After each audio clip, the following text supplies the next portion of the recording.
आज आपकी जो वर्ल्ड वाली ज्योग्राफी की बुक है ना, उसका सेकंड चैप्टर को हम डिस्कस करें, ठीक है। पृथ्वी की उत्पत्ति और विकास 11th क्लास का जो ज्योग्राफी का सब्जेक्ट है, इसके कुछ क्वेश्चनों को डिस्कस करेंगे। वो सपोर्टिंग मटेरियल से आपको पता है, सपोर्टिंग मटेरियल से क्वेश्चन आपके एग्जाम में ज्यादातर पूछे जाते हैं। सबसे पहला क्वेश्चन आपका है, लाइट वर्ष यानी प्रकाश वर्ष किसे कहते हैं? कि भाई लाइट ईयर या फिर प्रकाश वर्ष किसे कहते हैं? देखो, प्रकाश वर्ष समय का नहीं बल्कि दूरी का माप है। अब यहाँ पर हमें प्रकाश वर्ष लग रहा है, तो वर्ष से आप ये मत सोचो ये टाइम है, ये डिस्टेंस दिखाता है। ये डिस्टेंस ये दिखाता है कि प्रकाश की क्या स्पीड है। जो प्रकाश यानी जो सूर्य से जो निकलने वाला प्रकाश है, उसकी क्या स्पीड है। इसका स्पीड बताया गया है कि लगभग 3 लाख किलोमीटर प्रति सेकंड है, यानी 1 सेकंड के अंदर वो 3 लाख किलोमीटर चला जाता है। ये इसकी स्पीड है। एक साल में प्रकाश वर्ष जितनी दूरी तय करेगा, वह एक प्रकाश वर्ष होगा। बस यहीं तक आंसर आपको याद रखना मेन। और इसके साथ साथ ये डाटा सही है या गलत, आई डोंट नो, आपको बुक से डाटा याद रखना। डाटा आपको आपसे कोई पूछा प्रकाश वर्ष क्या है, आपको इसका उत्तर केवल इतना बताना है। बस डाटा के लिए आप ये डाटा याद रखोगे। दूसरी चीज, आपसे एक अलग क्वेश्चन बनेगा जिसमें पूछेगा पृथ्वी और सूर्य की औसत दूरी। औसत का मतलब होता है एवरेज। देखो, सूर्य के हम कितने नजदीक जा नहीं सकते कि हम यहाँ से एग्जैक्टली नाप लें कितनी दूरी है। हमने ये देखा है कि जैसे जैसे हम सूरज के पास जा रहे हैं, तो उसकी हीट कितनी बढ़ रही है। 10 किलोमीटर आगे गया तो कितनी हीट बढ़ गई। इस तरीके से हमने एक अनुमान लगा लिया कि सूरज से पृथ्वी की इतनी दूरी होगी। एग्जैक्ट दूरी नहीं है, इसीलिए यहाँ पर औसत लिखा है, एवरेज लिखा है। क्या लिखा है?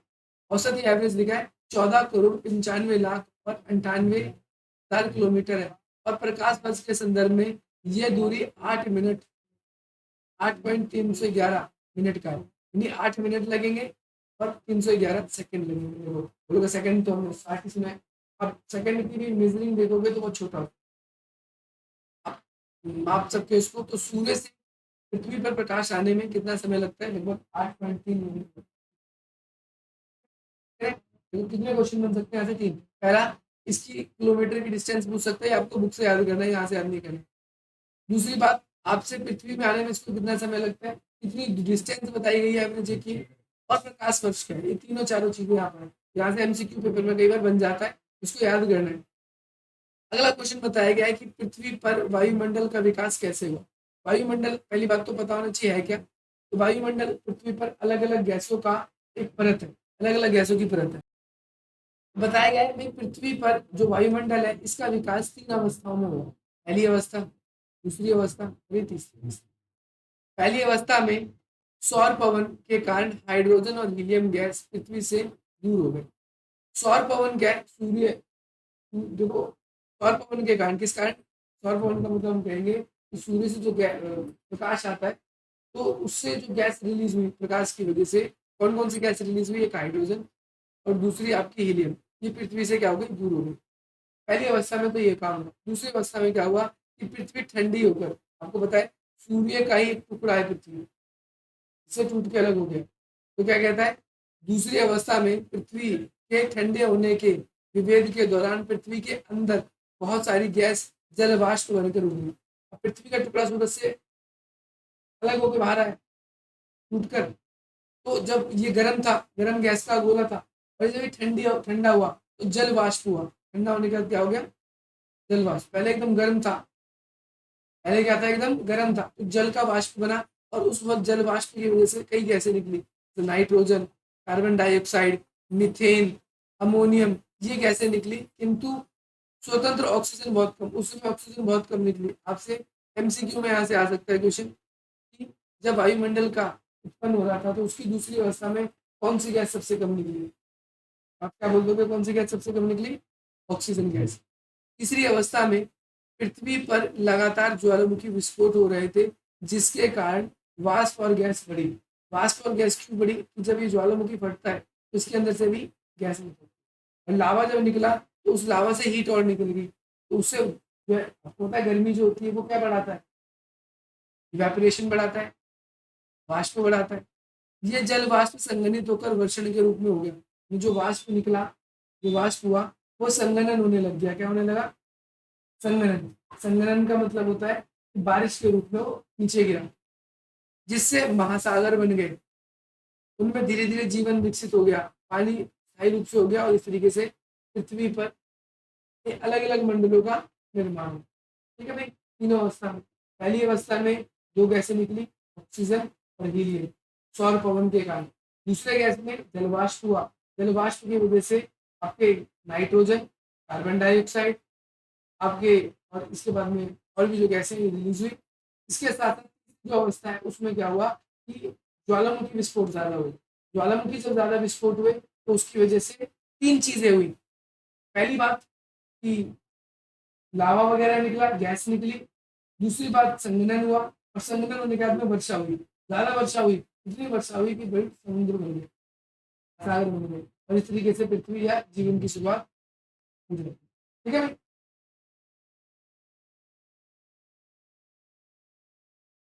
नेक्स्ट क्वेश्चन बताया गया है, पृथ्वी की उत्पत्ति से संबंधित विभिन्न संकल्पनाओं का वर्णन करें। अब पृथ्वी की उत्पत्ति से जुड़ी हुई कौन कौन सी संकल्पना है? सबसे पहली बात तो निहारी परिकल्पना है, दूसरा आपका आपका लैप्स है, और तीसरा आपका क्या कहते हैं चैम्बरलेन। तीनों के बारे में बात करेंगे। निहारी का परिकल्पना इसमें सबसे ज्यादा इंपॉर्टेंट है। बाकी 3 नंबर में ऐसे भी डायरेक्टली क्वेश्चन आ सकते हैं कि पृथ्वी से संबंधित कौन कौन सी परिकल्पना है। निहारी का परिकल्पना में क्या बताया है, इस परिकल्पना के जनक पेपर में एमसीक्यू में आ सकता है। इमैनुअल कांट माने जाते हैं निहारिका परिकल्पना के जनक। इनके अनुसार गैस और अन्य पदार्थ घूमते हुए बादलों से ग्रहों की उत्पत्ति। क्या कह रहा है कि ग्रहों की उत्पत्ति कैसे हुई? ग्रह पृथ्वी में ग्रह ही है। इन ग्रहों की उत्पत्ति कैसे हुई? एक तो गैस, धूलकण और अन्य पदार्थ जो बाकी और भी उसके अंदर मिश्रण है, इन सब के आपस में मिलने से बादलों का निर्माण, बादल, इन बादलों बादल बने, और बादल से फिर क्या बने? ग्रह बने। फिर से रिपीट कर रहा हूँ, कई गैसों की वजह से, कई गैसों के अलावा कई धूलकण थे और अन्य मटेरियल के आपस में मिश्रण होने से आपके लाप्लास परिकल्पना में सुधार, लाप्लास ने क्या किया, इस परिकल्पना में थोड़ा सा सुधार किया। इसने क्या किया, इन्होंने कहा कि भाई नेबुला जो है, नेबुला की वजह से जो है क्या हो गया, नेबुला परिघटना हुई, नेबुला की वजह से संवेग जो था इसका बढ़ गया। संवेग का मतलब यह होता है कि इसकी जो गति थी वो क्या हो गई, बढ़ गई। संवेग बढ़ जाने की वजह से जो है उसका बाहरी भाग छल्ले के रूप में निकल गया। उसका बाहरी भाग कैसे निकल गया? छल्ले के रूप में निकल गया और ग्रह में परिवर्तित हो गया। लैप्स का संबंध किससे? नेबुला से।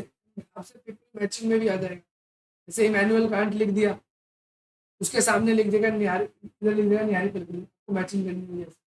ऐसे भी आ सकता है कभी। चेर्नोबिल और मेल्टन के अनुसार पृथ्वी के पास से अन्य कोई तारा तीव्रता से गुजरा। अभी आपने देखा है पृथ्वी के बगल से एक उल्का पिंड गुजरा है, उसमें कहते हैं 15 तारीख को पृथ्वी खत्म हो जाएगी, परंतु नहीं हुई।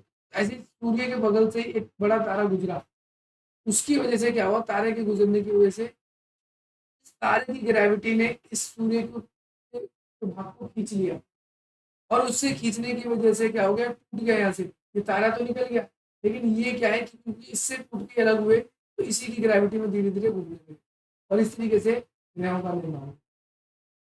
ठीक है भाई, मेरा ये वाला पेपर में बहुत बार आता है, पार्थिव ग्रह और बाह्य ग्रह में क्या अंतर है, बहुत बार आता है पेपर में ये क्वेश्चन। देखो, पार्थिव ग्रहों के जनक कौन है? तारे के समीप थे। यानी पार्थिव ग्रह पहली बात तो तारों के समीप माने जाते हैं, ध्यान रखना ये। इसमें ज्यादा तापमान होने के कारण यहाँ पर गैस जो है संघनित नहीं हो पाई, और आपका जेवेरियम ग्रह दूर होने के कारण वहां पर गैस संघनित हो गई। पहला पार्थिव और बाह्य ग्रह में अंतर। बाह्य ग्रह जैसे पृथ्वी, ये सूर्य है, सूर्य के आसपास जो ग्रह है, आप देखोगे वहां पर आपको चार्ट जो लगा रखा है, सूर्य के आसपास जो ग्रह है वो पार्थिव ग्रह माने जाते हैं, और बाह्य ग्रह वो है जो दूर है, कुछ ग्रह सूर्य से दूर है। तो जो नजदीक के ग्रह है उसमें पहला डिफरेंस ये कि वहाँ तापमान ज्यादा होता है। क्या कह रहा है कि जो सौर वायु के प्रभाव में पार्थिव ग्रह से धूल कण उड़ गए, किंतु जोवियन ग्रह जो है, देखो पार्थिव ग्रह मैंने बताया नजदीक के हैं, और जोवियन ग्रह को भी बाह्य ग्रह भी बोलते हैं, ये भी याद रखना। तो जोवियन ग्रह में गैसों के सौर परमाणु नहीं हटे, क्योंकि पार्थिव ग्रह पास थे, तो वहां पर सूर्य की वाष्प, सूर्य से क्या हुआ, ज्यादा हीट प्रोड्यूस होती है, जिससे धूलकण वगैरह जो थे वहां के उड़ गए। और जोवियन ग्रह में गैस बनी हुई है, इसीलिए धूलकण जो है आज भी वहां पर मौजूद है। हमारा वायुमंडल क्या है, जो हमने देखा, वायुमंडल में धूलकण भी है और गैस भी है।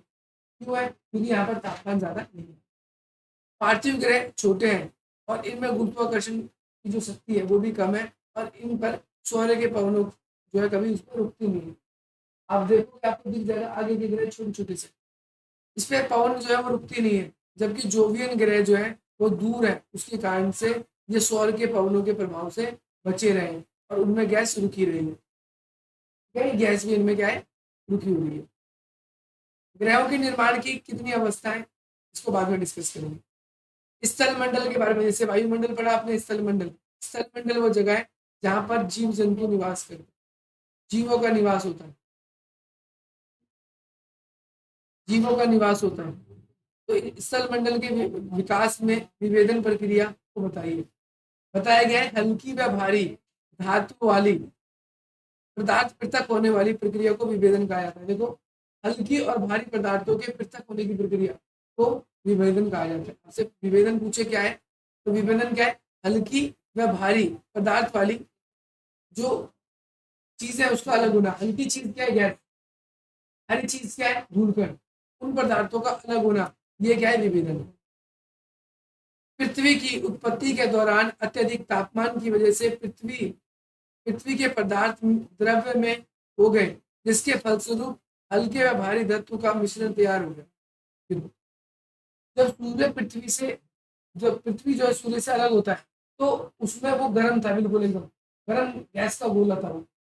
और गर्म गैस का गोला जब ठंडा हुआ ना, तो उसमें जो भी कण थे हल्के और भारी, वो दोनों क्या हो गए, ठंडे होने की वजह से बिल्कुल बर्फ जैसे हो गए थे, एक समय पे ठंडे से हो गए, तो वो एक साथ ही क्या हो गए, जम गए, इनका मिश्रण तैयार हो गया। और धातु के अंतर के कारण भारी पदार्थ पृथ्वी के केंद्र में चले गए। जैसे आपने देखा होगा, मिट्टी है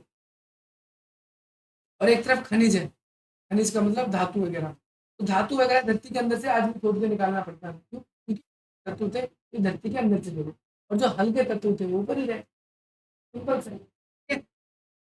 हल्के जो तत्व है पृथ्वी की सतह पर पाए जाते हैं ऊपर की तरफ आ गए, और जो भारी चीज है वो धरती के नीचे चली गई। ठीक है, और इस तरीके से हम देखते हैं स्थल मंडल का क्या हुआ, निर्माण हुआ। अगला है ग्रहों के निर्माण की प्रमुख जो है अवस्थाएं कौन कौन सी है। तो वैज्ञानिकों ने ग्रहों के निर्माण की 3 अवस्थाएं मानी है। पहली अवस्था, ग्रहों के निर्माण तारों से हुआ है। कैसे? तारा, सूर्य भी एक तारा ही है, तो दूसरा तारा इसके बगल से घूम रहा, तो इसमें गुरुत्वाकर्षण बल की वजह से इससे ये अलग हो गया। गुरुत्वाकर्षण बल के परिणाम स्वरूप आरंभ में क्रोड का निर्माण हुआ, जिसके चारों ओर सबसे पहले क्रोड बना, और इस क्रोड के चारों ओर क्या है, धूल और गैस कण का चक्कर लगाते हुए तस्तरी यानी प्लेट तैयार हो गई। दूसरे नंबर पे गैसीय अवस्था बादल में बदलने लगी, और क्रोड के आसपास छोटे छोटे गोलक पिंड विकसित हो गए, जिन्हें ग्रहाणु कहा गया। ग्रहाणु क्या है? छोटे छोटे गोलक पिंड है। तो जो क्रोड के आसपास छोटे छोटे गोलक पिंड बने उसे ग्रहाणु कहा गया। बाद में गुरुत्वाकर्षण बल के कारण ग्रहाणु के आपस में जुड़ने के कारण पिंडों के रूप की धारणा बनी, कई पिंड बने, ग्रहाणु से पिंड बने गए, और इससे ग्रहों का निर्माण हुआ। ये पिंड बनना जो है ये तीसरी अवस्था है। चंद्रमा की उत्पत्ति से संबंधित बिग बैंग आपका स्प्लिट क्या है? चंद्रमा की उत्पत्ति से संबंधित कौन सा सिद्धांत है? एमसीक्यू के लिए इंपॉर्टेंट है, क्वेश्चन में ही आंसर है, द बिग बैंग स्प्लिट। इस सिद्धांत के अंतर्गत ये माना गया कि पृथ्वी बनने के कुछ समय बाद मंगल के 3 गुणे बड़े आकार का पिंड पृथ्वी से टकराया। मंगल ग्रह जितना बड़ा है उससे बड़ा 3 गुना बड़ा पृथ्वी से एक क्या टकराया, पिंड टकराया, और इस टकराव की वजह से पृथ्वी का एक हिस्सा टूटकर अंतरिक्ष में बिखर गया। यह पदार्थ चंद्रमा के रूप में पृथ्वी के चक्कर काटता है। ध्यान रखना है, जैसे सूर्य है, सूर्य से पृथ्वी अलग हुई इसलिए पृथ्वी के चक्कर ही काटती है।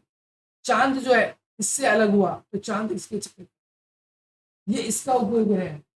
ठीक है, और ये घटना लगभग 4.4 अरब साल पहले हुई थी। बोलो क्लियर है, समझ में आ गया कि नहीं आया?